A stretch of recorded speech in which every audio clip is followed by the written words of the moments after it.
Bonjour, c'est Philippe Eberlé pour l'interview du 24.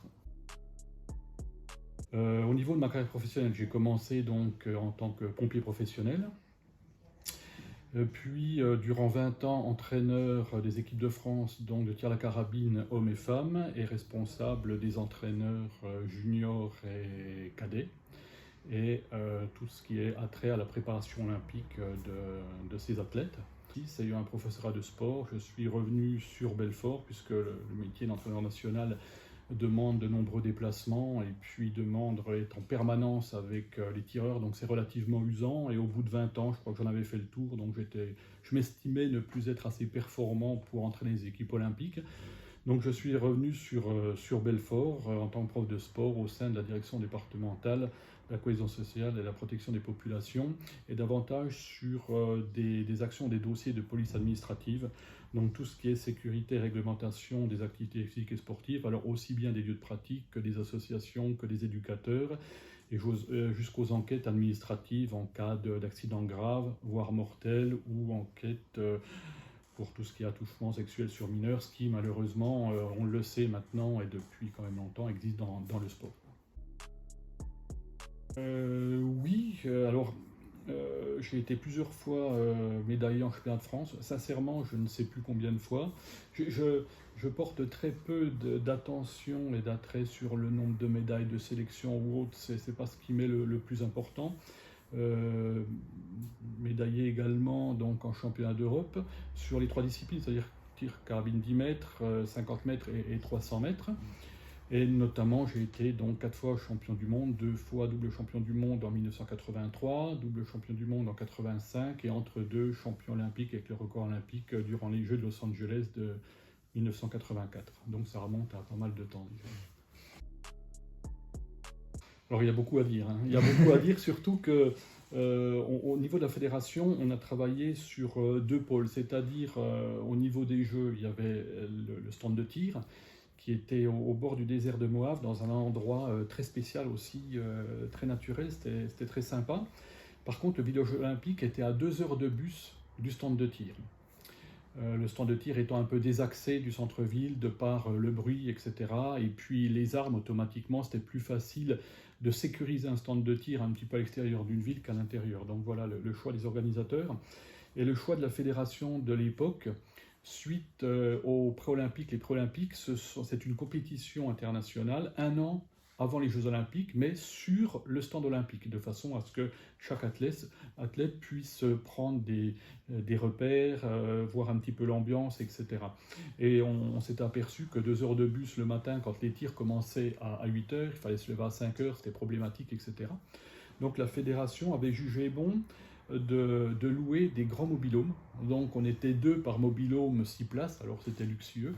Et on logeait dans un camping destiné aux mobilhomes, à 10 minutes, un quart d'heure du stand de tir, en pleine nature, avec un lac qui faisait au bas mot 10 à 12 000 hectares.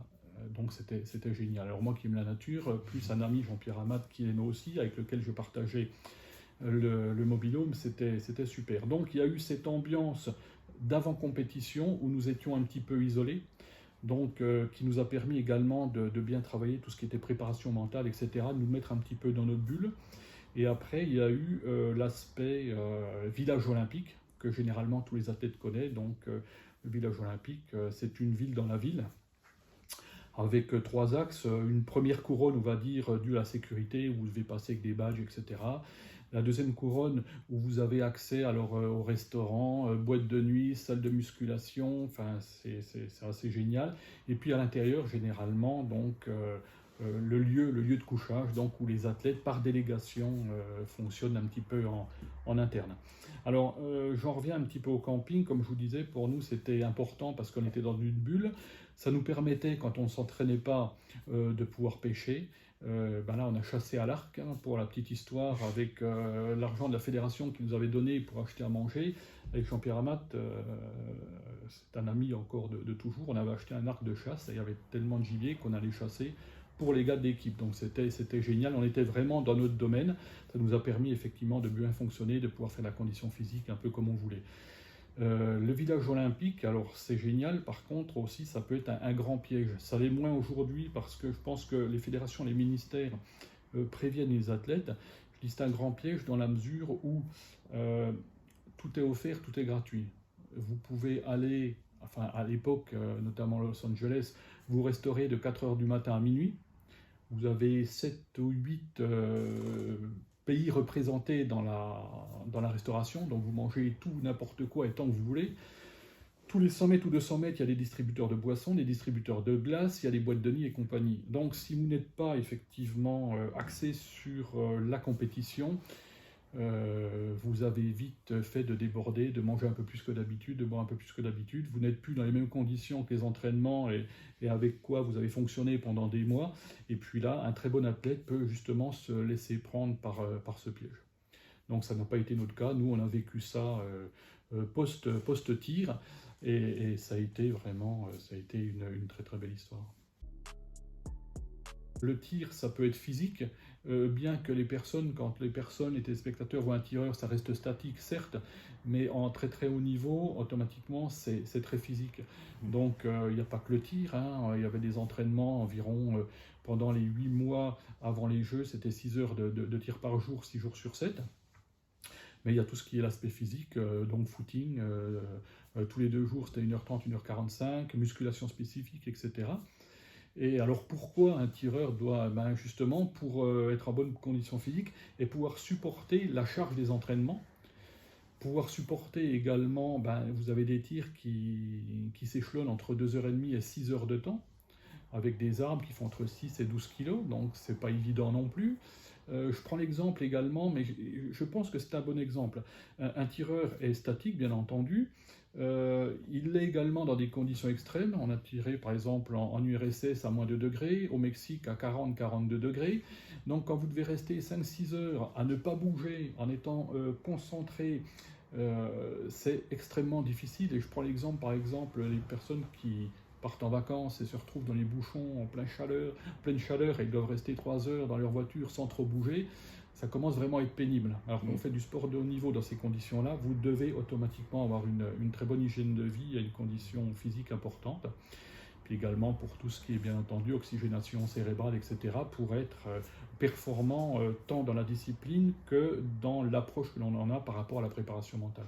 Les tireurs étaient les plus performants au niveau mental dans les années 80-90. Pour quelle raison ?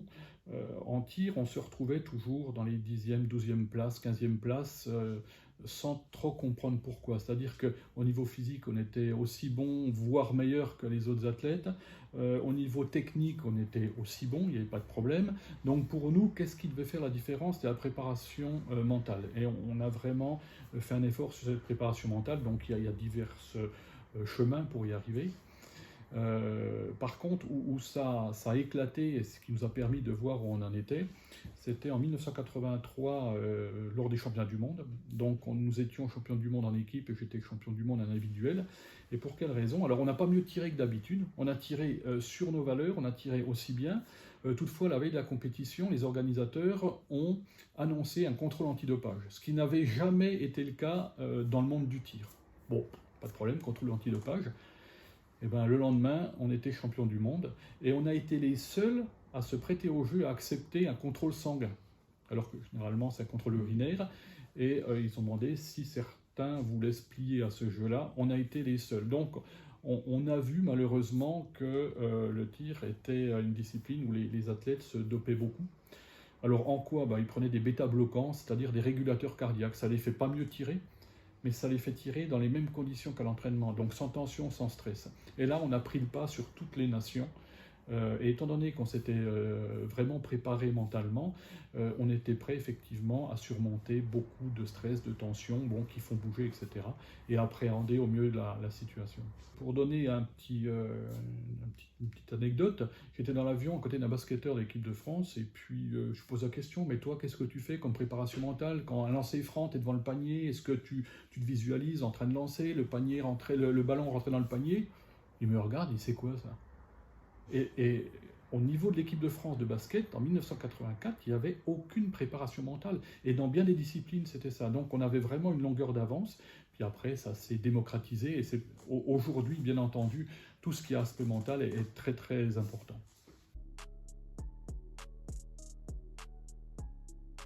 Mais toutes les grandes nations, aussi bien, enfin bon là, entre le bloc de l'Est et puis les Américains, toutes les disciplines étaient gérées de la même façon et avaient autant d'importance l'une de l'autre dans la mesure où elles apportaient des médailles au pays. Donc à partir de là, elles étaient sur le même piédestal. Et voilà, les Américains ont une approche des armes complètement différente que la nôtre, mais sachant que les tireurs américains étaient effectivement des tireurs très performants depuis les années, je dirais, 70. C'est difficile de décrire tout ça. C'est vrai que le fait de défiler avec la musique, à l'époque c'est le Coliseum, donc c'était le stade olympique, il y avait environ 80 000 personnes, c'est grandiose, il y a du bruit, etc., des flashs partout, il y a toutes les délégations, il y a une ambiance et ça prend vraiment aux tripes. Donc c'est le côté très plaisant.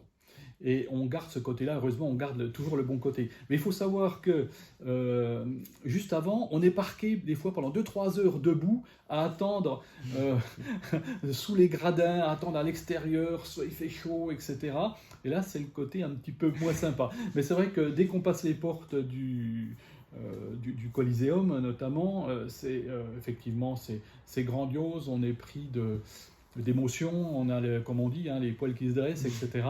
Et c'est un côté magnifique et magique. Et le fait également de voir la flamme olympique s'allumer. Je crois qu'à l'époque, c'était une personne, d'ailleurs, un athlète que j'aime beaucoup, c'est Edwin Moses, qui a été champion olympique aux 400 mètres haies. Et ça, c'est quelque chose de fabuleux, parce qu'à ce moment-là, on se dit, ouais, on est là pour ça, quoi. Et il y a eu tellement de sacrifices au préalable pour en arriver là, c'est vrai qu'on a tendance à relâcher un petit peu la pression, au moins momentanément, en attendant bien entendu la compétition. Les tirs se sont déroulés sur pratiquement 3 semaines et demie, sachant qu'il y a beaucoup de disciplines en tir. Mais chaque tireur mène une compétition, c'est entre 2h30 et 4h30. Donc c'est court et c'est long en même temps. Le paradoxe, par exemple, à un 100 mètres, 100 mètres, vous êtes parti, vous allez jusqu'au bout, bien ou mal, vous avez couru. En tir, vous faites une mauvaise balle, vous avez toujours la possibilité un petit peu de vous rattraper. Par contre, à chaque fois que vous mettez une balle dans le canon, vous refaites tout ce qu'il y a à faire avec toute la tension et tout le stress. Donc vous répétez ce stress pendant 60 coups, 70 coups, 120 coups, selon les disciplines. Alors ça, c'est chaque discipline a ses moments de bonheur et puis également ses moments d'abattement, parce que effectivement sur la longueur c'est très dur à tenir, sachant qu'il faisait également très très chaud là-bas, on tirait par 40 degrés, donc c'est jamais évident. Bon, j'étais champion du monde sortant, alors il y avait une certaine pression des médias avec les caméras derrière, les appareils photo, on entend les clics, on entend même les caméras tourner. Et donc ça, c'est toute une approche mentale qu'il faut justement s'approprier pour le mieux possible appréhender ce moment-là. C'est fantastique, c'est fantastique, il y a une libération en même temps, et puis il y a une tension énorme, et une tension, je dirais, bon, pour la médaille d'être premier, etc. Mais moi, la plus grosse tension que j'ai eue, et c'est viscéral, et je vois que c'est pratiquement pour tous les sportifs pareil, c'est au moment où le drapeau français monte et on entend la Marseillaise. Alors, l'hymne national, on l'entend dans la rue comme ça, on sait ce que c'est, et voilà. Mais quand c'est l'hymne national pour soi ou pour une équipe, et je trouve que c'est encore plus beau pour une équipe, c'est magnifique, c'est un petit peu la finalisation de beaucoup d'efforts. J'en ai une qui sort de l'ordinaire, c'est peut-être pas la meilleure, mais vraiment qui sort de l'ordinaire et qui intéresse tout le monde, mais surtout que toutes les personnes qui étaient dans le Coliseum, donc aussi bien les environ 80 000 spectateurs que 10 000 athlètes, se souviennent. Alors quand même, elle est pas mal celle-ci. Donc voilà, l'entrée des Jeux, donc la cérémonie d'ouverture, avec tout ce que l'on connaît, les défilés, etc. Et puis à la fin, la nuit tombait, la nuit était tombée, donc des gros projecteurs qui se déplacent au bout du stade. Et là, donc, les Américains avaient organisé un lâcher de colombes. Mais il n'y en avait pas que 2-3, il y avait des centaines de colombes. Donc ils ont lâché les colombes. Et puis le Coliseum était relativement haut. Donc ces pauvres bêtes étaient stressées, elles n'ont pas pu s'envoler et vraiment monter à la verticale. Donc qu'est-ce qu'elles ont fait? Elles ont volé, mais elles ont volé, bien entendu, tout autour du Coliseum. Et là, elles n'ont pas arrêté de déféquer. Elles étaient tellement stressées. Et on s'est retrouvés avec plusieurs vagues d'oiseaux. Tout le monde courait dans tous les sens, gueulait. Et je peux vous dire que l'équipe nationale allemande qui était à côté de nous avec des beaux costards beiges, ils ont pris. Ils ont pris. Et ça, c'est un souvenir ému parce qu'on s'est vraiment bien marré. On parlait du foot, la finale de foot, donc France-Brésil.